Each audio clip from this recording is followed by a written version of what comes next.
Hi, and welcome to Best in Tesla.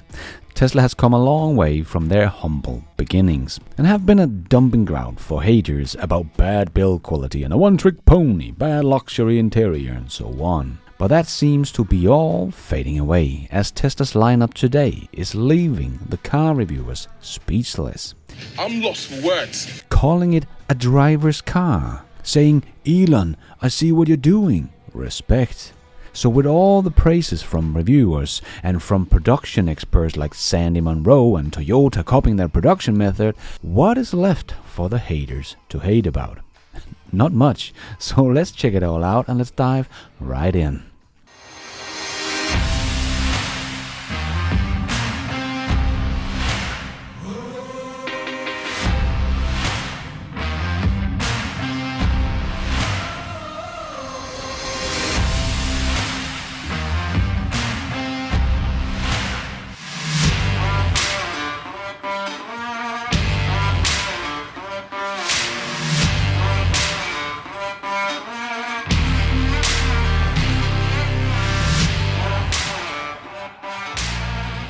Tesla has come a long way from their humble beginnings, where Tesla had huge trouble getting the Roadster off the ground, from the production hell of the Model 3, where Tesla struggled to get production going, and Ford board member Steve was poking at Tesla when they finally got some momentum, and Elon wrote on Twitter, 7,000 cars, 7 days.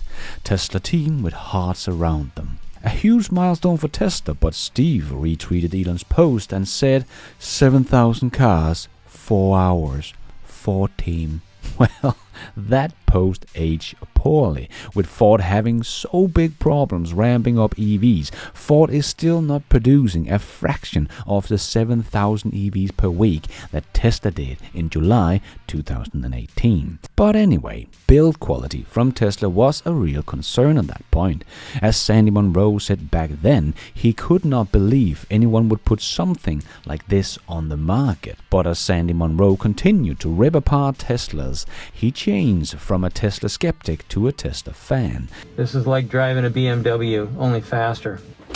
As Sandy later said, Tesla's build quality is as good as anything coming out of Europe.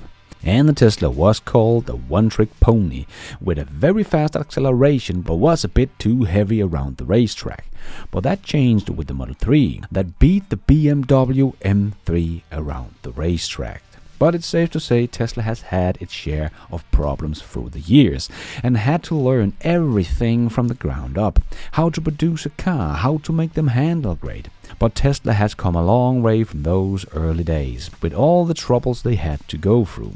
But with the lineup Tesla has today and the constant improvement Tesla makes, Tesla is looking very sharp today and making the old guys look very bad, as Tesla today is the one the old guys are trying to copy. As we know, the production discussion is no longer a thing, as Tesla has shown the world they are now superior in production method. So good, in fact, that the one before that was hailed as the leader in manufacturing, Toyota, is now copying Tesla's production method with gigacasting, structural battery pack and everything. Ford has even said they will never be able to catch up with Tesla in production efficiency and cost, basically throwing in the towel, saying Tesla is better at producing electric cars than they are and ever will be. And Volkswagen has said that Tesla is able to produce a Model 3 in just 10 hours, but it takes them 30 hours to build the ID.3, the much inferior car. So I don't think we can find many people with a functional brain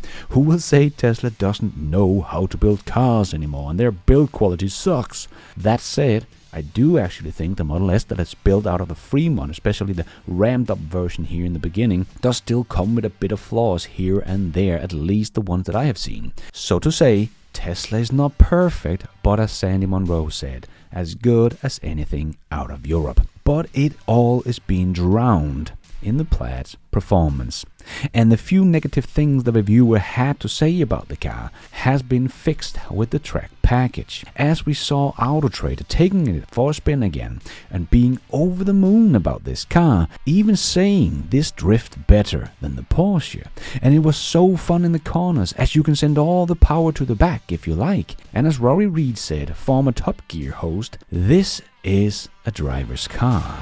This is a Tesla built for the racetrack, and a Tesla that can do this.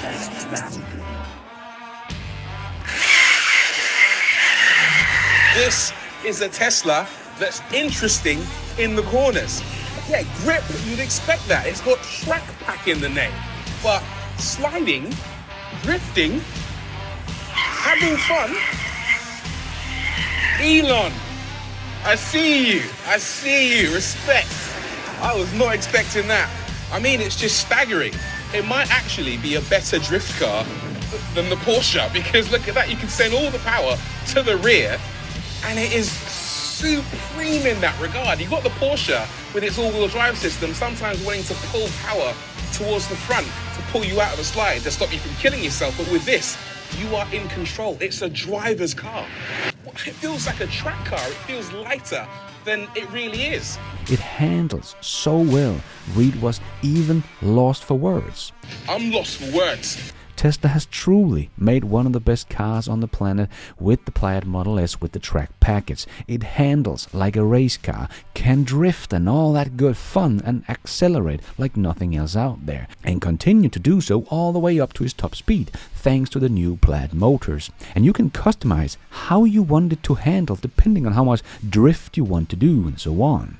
So this car is an absolutely beast around the racetrack. This car is no longer just a one-trick pony. This has become the full package. But when you're not out having fun with one of the quickest cars out there getting your face ripped off, the Model S is also a very nice family luxury sedan with lots of room and big screen in the front and also in the back. And if you want some entertainment, no other car comes close to the Model S and X, as they come with stream integration. They can play over 1,000 games, high quality PlayStation level games in your Tesla like Grand Theft Auto. And it comes with 400 miles of range and can charge with 250 kilowatts. But when we see the new price of this beast, that's when this really shines, because there is only really one car out there that can match the Tesla beast here, and that is Lucid with their Lucid Air Sapphire, also a beast on its own. But when we compare it to Tesla, we might understand why Lucid sales are actually shrinking and have done so for the past 4 quarters and sells less than 1,500 units a quarter, because we can see that the specs of the Lucid Sapphire is just a bit better than the Plaid. The 0 to 60 is basically the same, but the Lucid has a little edge. Range are both above 400 miles, but Lucid again comes with a little win with 22 miles. Top speed is basically the same, but Lucid again won with a little 1 mile per hour. But we all know with Tesla in the US, you can get the full self-driving beta software that can drive you basically everywhere. You still have to keep an eye on it, but it is getting really, really good. Well, Lucid has their Dream Drive, but that is nothing compared to what you get with the Tesla full self-driving beta software. But we all know that Lucid can charge with 350 kilowatt and Tesla only 250 kilowatt. Yes, but Lucid do not want to become part of Tesla's North American charging standard. So who is even going to want a Lucid now? As I have shown in other news shows, there are persons selling the Lucid Air again because the charging experience is just not good. Their car might be able to handle great charging, but without a reliable charging network like Tesla's, it really doesn't matter much. So here Tesla wins big. But Lucid did of course win on many specs here, but then we look at the price and then it all just comes crumbling down for the Lucid car. Sure, it might be a bit more luxurious inside, but is it $159,000 more luxurious? I don't think so.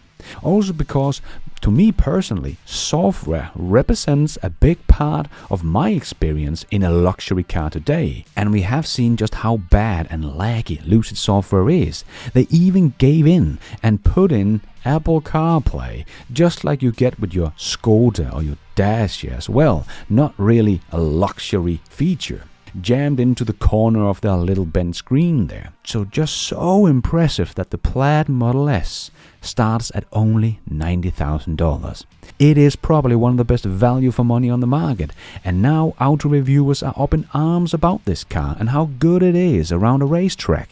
Combined with all the other features this car holds, it is really not hard to understand why someone like Lucid is really struggling, as their cars are all up against this beast from Tesla for a fraction of the cost. But if we look away from this, not the driving of it, but just checking it out, this will be a really big ice killer. Yes, we had heard about Tesla killers for many years, but I think Tesla just made an ice killer with the refreshed Model 3. As you can see from all the reviews of this car, it is just a very good premium electric sedan. And if you save as much as I do, like $4,000 a year on fuel, maintenance and service checks over a 5-year period, you would have to compare the refreshed Model 3 to an ICE car with a price tag of $22,000. Or even if you drive less than I do, the 40,000 kilometers a year, and only save like half of what I do, you still need to look at an ICE car that costs about $32,000 in my country. That is what we pay for a Dacia Duster. And there is just no comparison between a cheap car like the Dacia Duster and a very luxurious Model 3 with ventilated seat and screen in the back and software the Dacia can only dream about. In my country, it does not really make any sense anymore to buy an ICE car. And Tesla is just such good value for money that it is, of course, not surprising that Tesla has become the all-dominating force in the overall car market in Denmark, as there is really not anything to complain about anymore. The build quality is very good of the Model Y here in Europe coming out of Germany, as well on the refreshed Model 3 coming out of the Shanghai factory. And the performance is no longer just a one-trick pony. It is one of the best cars around a racetrack. The old legacy automakers are copying Tesla's production method, and someone have even said they will never be able to do what Tesla does. There really isn't much left for the haters to hate about, is there? That is probably why Elon's post on X gets so much attention now, because there's really no longer anything they can say to throw shade on Tesla's cars or his production. Tesla has truly come through and won. The haters thought Tesla would go bankrupt and didn't know how to build cars, to become the benchmark, the golden standard that everyone is measured against. What a journey it has been, and we are only just getting started. And thank you for watching. And until next time, take care out there and be nice.